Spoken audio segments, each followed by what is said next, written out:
a ciência explicou isso aqui não é mais magia. Não, a ciência quis se apoderar daquilo, né? Ela fez isso com a alquimia, quando ela começou a querer chamar de química, ela fez isso com a física, né? Enfim, a gente tem uma série de ciências que antigamente eram feitas por cientistas naturais, muitos deles magistas, né? A gente tem aí Paracelso, um cara que está completamente ligado à alquimia e, consequentemente, à química, batizou o zinco, enfim. Toda a parte fitoterápica ali que Paracelso desenvolveu. A gente tem o próprio Isaac Newton, que é pai da física clássica moderna, que era um alquimista, era um Rosa Cruz. Isso é fato, está documentado. A galera achou agora recentemente os escritos do diário dele, ele tentando fazer a pedra filosofal, né, através da alquimia. Então, assim, eu acho que assim, a ciência, ela vai lá, ela pega o negócio e fala assim, agora a gente explicou. Porque agora é ciência, agora é replicável no laboratório. Mas da magia isso sempre foi replicável no laboratório, principalmente quando você está, por exemplo, na alquimia.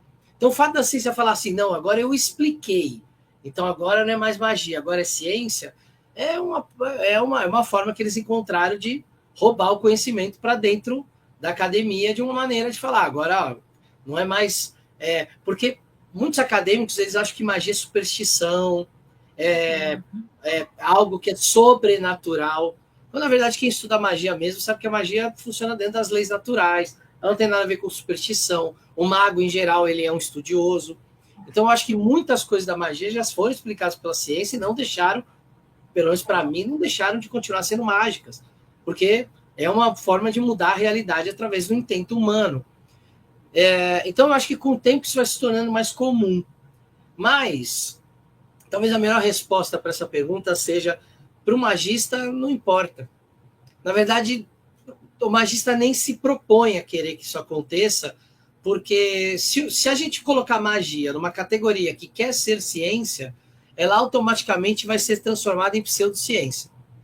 Olha aí o que algumas escolas de psicologia passam.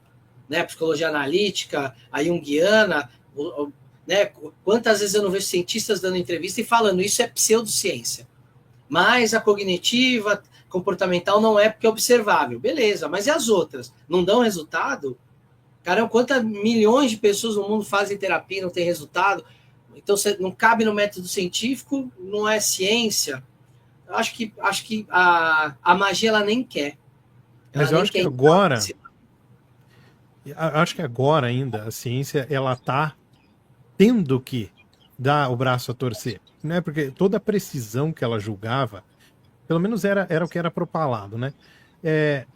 Não, a ciência tá, porque veja, com a nossa tecnologia a gente faz tal coisa com determinada precisão e tudo mais. Não é uma precisão do modo como se a ciência tivesse realmente todo o domínio daquilo que está acontecendo, porque tem uma coisa que sempre acontece no mundo que a ciência não explica, né? Muitos filósofos se debateram contra o tema e continua prejudicando a exatidão de muita coisa que acontece no mundo, excepcionalmente na física quântica, que é a aleatoriedade. A aleatoriedade atrapalha tudo no final das contas, porque daí eles passam a tentar fazer uma divisão do macro e do micro. Como se... não, o macro não influencia no micro, o micro não... Como assim? Você só anda por cima de alguma coisa no mundo graças ao micro. Não é graças ao macro, é força eletromagnética. Você não toca absolutamente nada. Nada se toca no universo.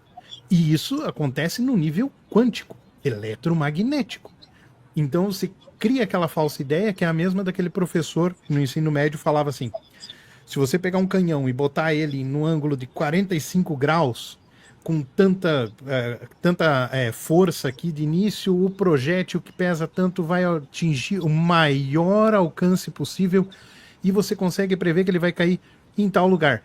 Dá um tiro com a porra do canhão na realidade e vê se esse cálculo funciona alguma vez, e se você atirar eles 5 vezes que seja, alguma das vezes ele cai no mesmo lugar. Não cai. Né? Então há uma pretensão, eu acho, da ciência, sempre. Né? Mas muito o que se fez da ciência virou esse cientificismo de hoje em dia, que quer se arrogar no direito de dizer o que é e o que não é, e não transforma as coisas num sentido realmente como sobrenatural ou paranormal, por exemplo, é uma negação ontológica, na verdade, o que eles fazem. Eles querem dizer que, porque eu não explico, não existe, mesmo que a porra aconteça ali na frente dele. O fenômeno tá ali, ele viu, ele julga os próprios olhos e não o fenômeno, que é uma coisa que os ocultistas não faziam. Eles observavam tudo, inclusive tudo que a ciência despreza, né? E tentavam encaixar isso tudo dentro de uma teoria. É mais completo e com método que a própria ciência, né, nesse ritmo quer se arrogar no direito de dizer.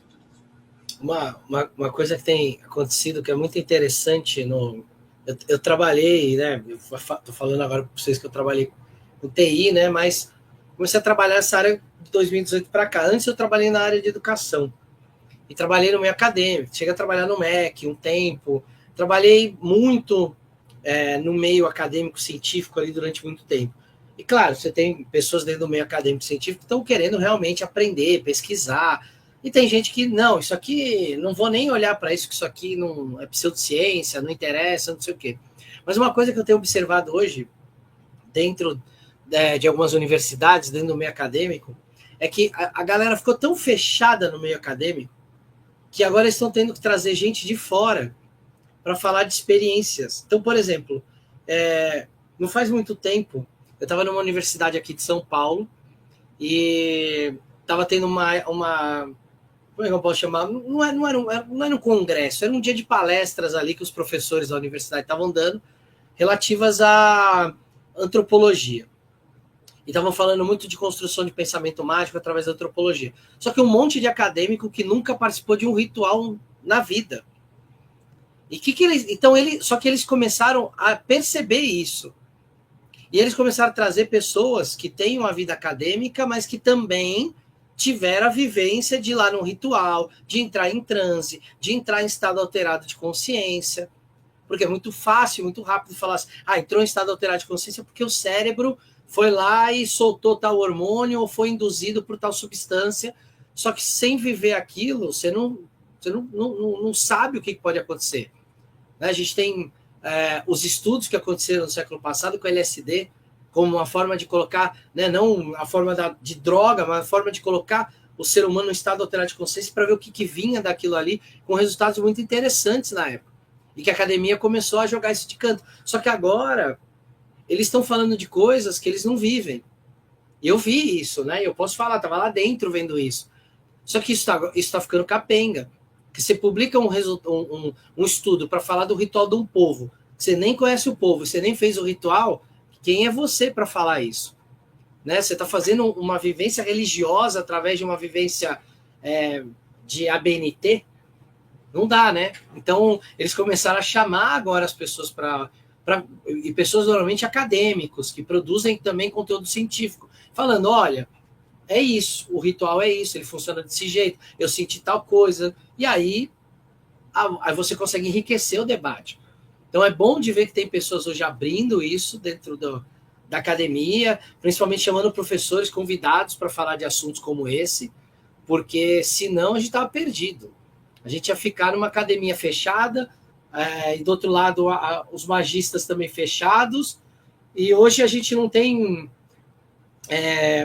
talvez tanto acesso quanto alguns magistas tinham na antiguidade, de poder... Na antiguidade que eu digo, você não tão longe, mas de poder ter um laboratório dentro de casa, para ir testando as coisas. Hoje a gente mal tem tempo de conseguir, sabe, fazer o mínimo para a gente ter uma vida decente, tá sempre trabalhando e produzindo, não sei o quê. Esses caras tinham tempo de observar as coisas, de observar os... Pô, trabalhar com alquimia, você tem que tirar tintura, às vezes, de uma erva, você está mexendo com espagiria, demorar 3, 4, 5, 6 meses para você conseguir o que você precisa. Quem é que faz isso hoje em dia? São raras as pessoas que fazem. Então, como é que você vai explicar na academia o que é um processo alquímico se você não passou 6 meses dentro de um processo alquímico produzindo uma tintura? Para você entender que aquilo não é só o processo químico que está acontecendo, ou físico. Aquilo que está acontecendo é um processo de mudança da realidade da pessoa que está passando por aquilo. E aí, como é que você fala disso se você não passou por isso?